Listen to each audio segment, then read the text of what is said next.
Dumating sa Las Piñas Prosecutor's Office para sa inquest ang 8 pulis ng Eastern Police District Special Operations Unit na sangkot umano sa robbery. Hindi sila nagpaunlak ng panayam. Ayon sa kanilang abogado na hindi humarap sa kamera, inosente ang mga pulis at lehitimo ang operasyon na alam daw ng kanilang mga opisyal. Isang Chinese businessman ang inoperate nila noong April 2 dahil sa kasong illegal possession of firearms. Pero kinuha umano ng mga pulis ang 27 million pesos cash.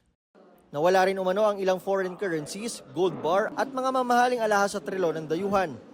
Nakausap namin ng Chinese businessman sa tulong ng kanyang kaibigan nagsilbing translator, pero hindi siya humarap sa kamera. Aniya, nasa 85 million pesos ang nakuha sa kanya. Hindi rin daw siya ang nasa warrant of arrest.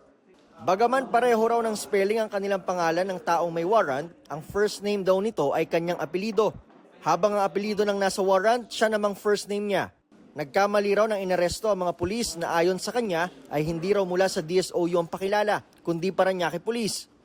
Magkapangalan yung ating naaresto dito sa Las Piñas at saka yung nandun sa warrant of arrest na hawak ng ating mga suspect, mga police na suspect. Magkapangalan sila pero magkaibang personality. According sa CIDG na nag-file nitong case against dito sa kapangalan, hindi siya yun. Hindi yun yung taong yun. Hindi rin daw niya sinuhulan ng mga pulis. Sila raw nang hingi ng pera kapalit ng kanyang kalayaan. Ipinakita niya rin ang mga litrato at videong ito na katunayan daw na tinangay ng mga pulis sa mga CCTV sa kanyang bahay. Sabi ng Las Piñas Police, nakipag-coordinate ang operating unit sa kanila, pero hindi raw tama ang naging proseso. Natanggap namin 12 noon din na operation. What happened, the implementation or yung service of warrant is 2 p.m. So, kumbaga, parang sinadya na 2 oras lang para hindi siguro, hindi ample time for us na talagang thoroughly ma-assess namin yung warrant.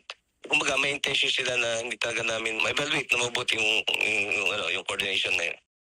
Karaniwan daw, 24 oras bagong operasyon itinitimbre ng operating unit ang kanilang lakad sa nakasasakop na police station.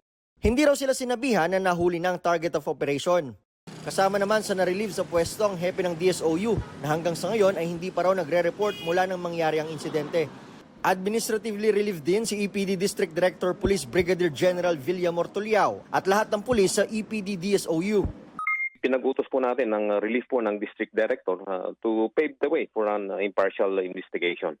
Titignan po natin kung may pagkukulang po siya dun sa mga nagaganap na pangyayari. Bukod sa robbery, unlawful arrest, illegal detention at kidnapping ang kaharapin ng mga sangkot na pulis. Para sa GMA Integrated News, Nico Wahe, nakatutok, 24 oras.